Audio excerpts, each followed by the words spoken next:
Let's turn now to Paul Yarosi. In your business, HNTB, you actually build and design all of these critical infrastructures, from bridges to aviation systems and urban infrastructure as well. And you have been a leader, again, in designing systems into your engineering processes, but could you share with us now how you see this in terms of enterprise resilience, and what are some of the risks and opportunities that you are moving to take advantage of the challenges to really, again, continue to be first in class in your business?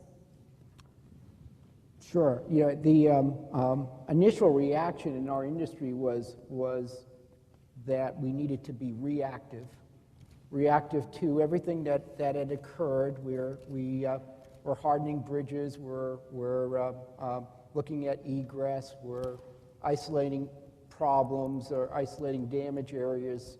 But now it's time, I think, for the whole industry to become proactive and to start looking at how we design resilience into infrastructure systems, major infrastructure systems, into public assembly buildings.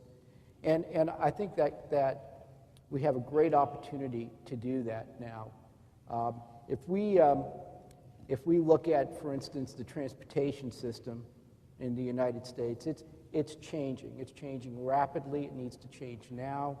It's coast to coast, border to border transportation. Public safety, of course, is the first concern. But if we start looking at global competitiveness, the risk American business is willing to take, then we can start to design resilience into the transportation system. That's already going on right now. There's a number of plans that are being developed, one by American Road Transportation Builders Association called Critical Commerce Corridors, which is looking at how commerce moves in the United States, and we can build resilience and protection right into that. I think that can add into being able to not only respond to an incident, but also to get back up and moving from an incident very quickly. So where I see my business going is not much different than we heard from other panel members. That is, we need to take a look at our criteria. Public safety is always first, but then start looking at global competitiveness, and then look at the criteria we use to design based on the risk that business is willing to take, and to put in systems that are efficient, operating, and provide the security that we need. And Paul, you're a great early user and adopter of very advanced materials and new technology systems. How does that play into this whole design for resiliency, and how can you make the decision to really take the risk of say, using a new material or a new system when you want to get resilience, and yet it hasn't been perhaps proven out in the traditional sense?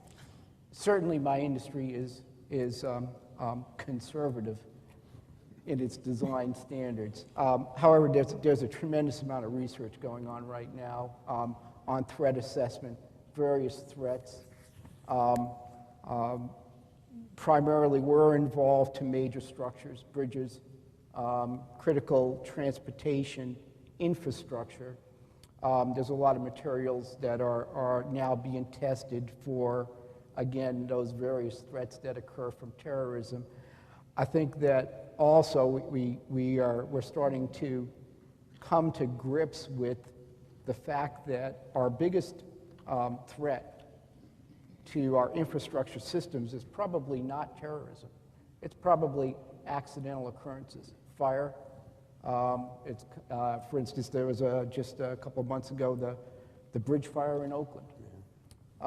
And now we're incorporating more and more into our criteria methods to help reduce that risk and to respond to those incidents.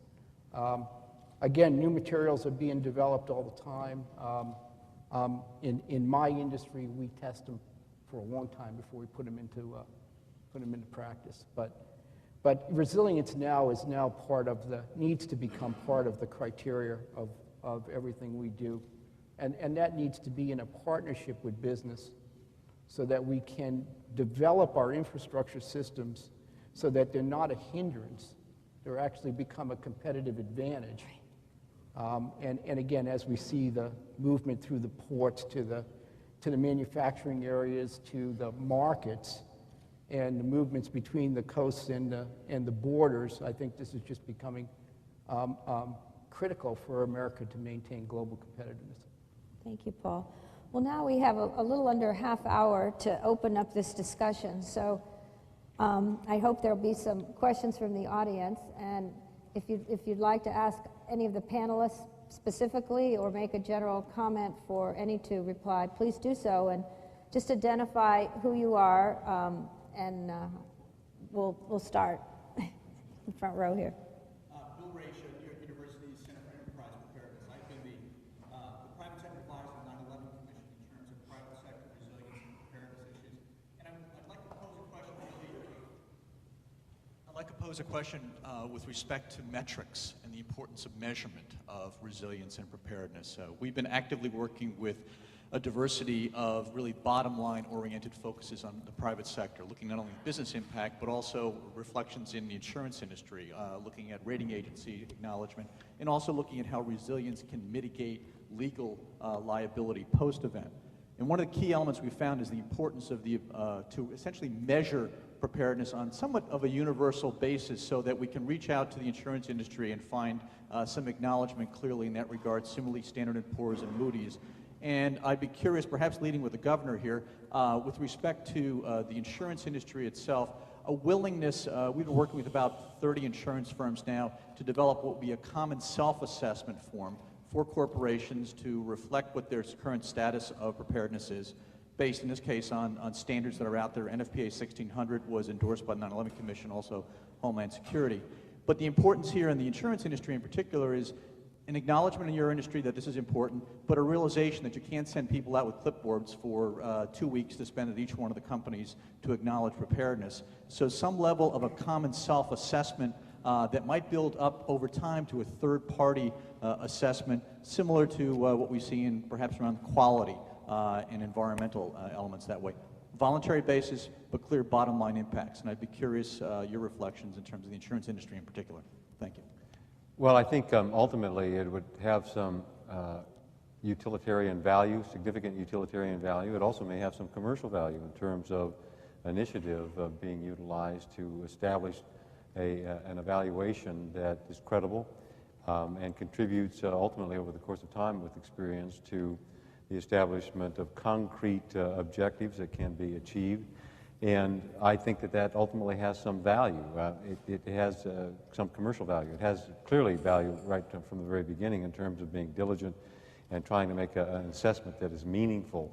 In this whole area of terrorism, this is a very difficult challenge for all of us. First of all, you know, even though hurricanes and other natural disasters or accidents of one kind or another are difficult to predict and quantify with specificity, nonetheless, with history, we can model them over the course of time. And as a consequence of that, you can determine actuarially a level of risk that gives some degree of comfort. It's certainly not precise, but it's enough to be able to provide a basis from which to provide insurance and to charge a premium to cover the loss.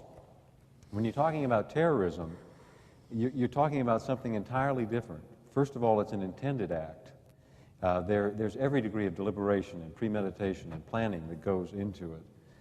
Its design is to try and bring about the greatest harm through the most lethal and devastating means. And in addition to that, we have not a great deal of history from which we can model based upon past events. We don't want any history to be utilized for modeling. And so everything is focused upon prevention and upon mitigation and recovery.